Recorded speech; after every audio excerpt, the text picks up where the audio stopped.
nós vamos apresentar o nosso TCC sobre o perfil clínico epidemiológico de crianças e adolescentes que vivem e dos que convivem com a espinha bífida em Blumenau, Santa Catarina. Para começar, a espinha bífida é uma má formação embrionária do sistema nervoso central. Ela ocorre quando uma porção do tubo neural não se fecha ou quando acontece uma reabertura após o seu fechamento. Ela vai se dividir em espinha bífida oculta e espinha bífida cística. A oculta é aquela forma mais leve e mais frequente, onde o paciente não vai perceber quase nenhum sinal ou sintoma. Agora, a forma cística é aquela que apresenta uma protrusão da medula espinhal, que vai gerar um cisto meníngeo.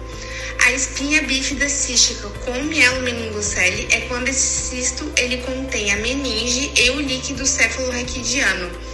Ela é mais comum nas regiões lombares e sacrais, e essa condição ela está associada a um grande déficit neurológico, já que o desenvolvimento das fibras nervosas vai estar prejudicado, porque o tecido nervoso ele está aderido à parede do saco.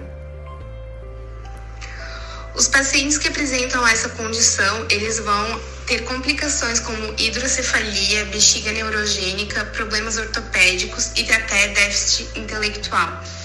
Então, eles vão precisar de cuidados especiais e de acompanhamento a vida inteira. Então, essa é uma doença que, além de afetar a pessoa que apresenta essa condição, vai afetar também os familiares e as pessoas próximas. Por isso que é importante cuidar e olhar para os familiares e para os cuidadores. Os objetivos da nossa pesquisa foi analisar as variáveis clínico-epidemiológicas de crianças e adolescentes portadores de espinha bífida e seus responsáveis membros, atendidos em um serviço de urologia pediátrica em Blumenau, Santa Catarina, e na Associação de Amigos, Pais e Portadores de Mielomeningocele. Abordando os métodos, este trabalho foi um estudo descritivo do tipo transversal de abordagem quantitativa, realizado no ano de 2023, com crianças e adolescentes entre 0 e 18 anos, membros da Associação de Amigos, Pais e Portadores de Mielomeningocele, e pacientes assistidos em serviço de urologia pediátrica em Blumenau, Santa Catarina.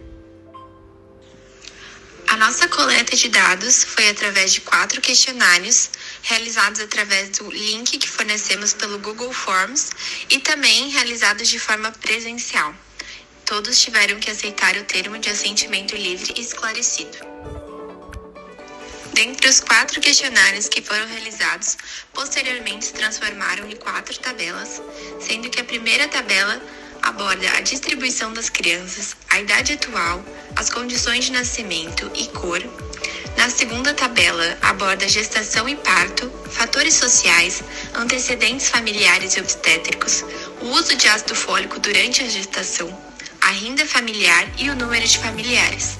Na tabela 3, foi abordado o tipo de espinha bífida, complicações, o uso de órteses, o uso de autocateterismo, o acompanhamento na APPM e o uso de medicamentos. Na tabela 4, foi abordada a saúde mental do cuidador. Seguiremos então para os resultados. Na tabela 1, quanto à faixa etária das crianças analisadas, a distribuição mostrou-se mais frequente entre 0 e 4 anos. Este estudo não mostrou relação entre o peso de nascimento e a espinha bífida, já que a maioria tinha peso maior que 2.500 gramas ao nascer. Valores semelhantes foram encontrados em outras pesquisas. A relação entre etnia e mielomeningocele é descrita na literatura como sendo mais comum entre brancos.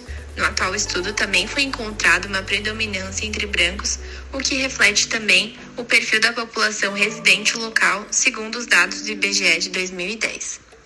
60% dos partos foram a termo. Já na tabela 2, no atual estudo, 72,5% das mulheres não planejaram a gravidez em que nasceu o filho com espinha bífida. O estudo colaborativo latino-americano de malformações congênitas identificou a gravidez não planejada como um fator de risco para malformações congênitas. Foi observado que a grande maioria das crianças e adolescentes com espinha bífida nasceu por parto cesariano.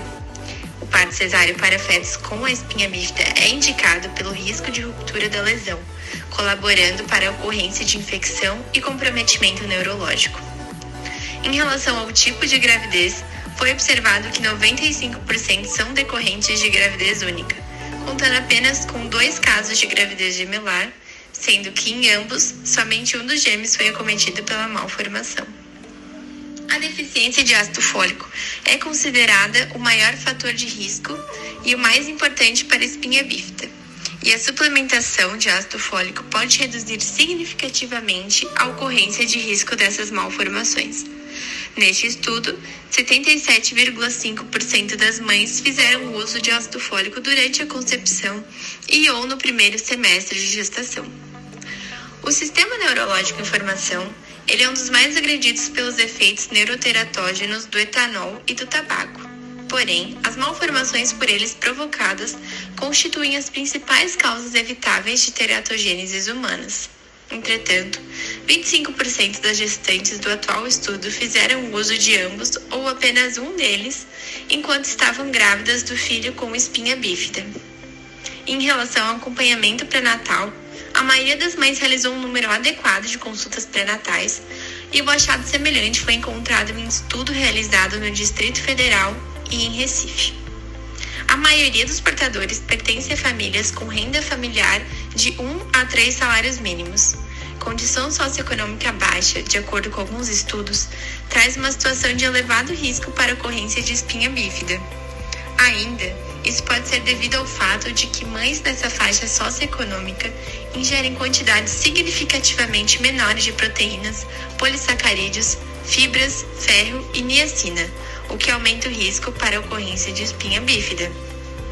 Além disso, a ordem de nascimento tem sido identificada como uma variável associada à ocorrência de defeitos do fechamento do tubo neural.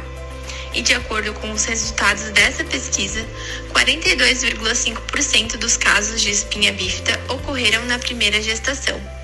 Estudos destacam que o risco para uma malformação congênita aumenta consideravelmente na primeira gestação e demonstram menor prevalência entre os filhos de multíparas.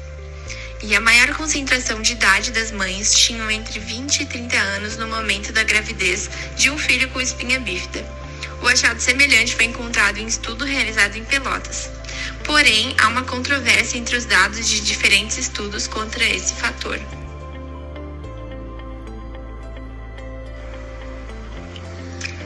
Das crianças estudadas, 63,5% apresentavam mielomeningocele e apenas 17,2% apresentavam espinha bífida oculta e 17,2% apresentavam meningocele. Dos nossos pacientes, 73,8% fazem acompanhamento com o SUS e somente 26,2% possuem algum convênio. Além disso, grande parte faz uso do autocateterismo intermitente, 65%, e também desses pacientes estudados, 75% fazem acompanhamento na associação de mielomeningocele. A complicação mais frequente foi a bexiga neurogênica e a segunda mais frequente foi a hidrocefalia. E na literatura foi visto que a hidrocefalia ela aumenta consideravelmente o risco de mortalidade e também de déficit neurológico. E foi estudado que quando a cirurgia de mielomeningocele é feita ainda ultrauterina, o risco de desenvolver a hidrocefalia cai significativamente, mais de 80%. Foi visto também que 77,5% das crianças necessitam do uso de orteses e que 17,5% utilizam equipamentos para locomoção e 27,5% precisam usar cadeira de rodas. Isso mostra que a mielomeningocele ela requer uma adaptação contínua, tanto do indivíduo que possui essa condição, quanto por parte da família e do cuidador, e isso ao longo das diferentes etapas de desenvolvimento da vida. Na tabela 4, na avaliação da sobrecarga do cuidador, os resultados mostram que o familiar não se sente com sobrecarga emocional. foi visto que 72% não se sente só para cuidar do seu familiar, 75% não sente perda de controle de vida e 70% não sente vontade de fugir. Agora, quando a gente pega a parte financeira, 32,5% sente que tem dificuldades econômicas. Isso acaba ocorrendo porque geralmente é mãe, né? Geralmente esse é o papel da mulher. Ela vai precisar se dedicar em tempo integral ao filho. E isso vai levar a uma redução da renda familiar, porque ela não vai poder trabalhar. E esse período de vida é justamente onde precisaria de uma renda familiar maior, porque a criança que tem mielomeningocele vai exigir cuidados e despesas. Por fim, o nosso estudo conclui que a dificuldade financeira e o futuro incerto são os fatores que mais prejudicam as famílias que possuem um filho portador.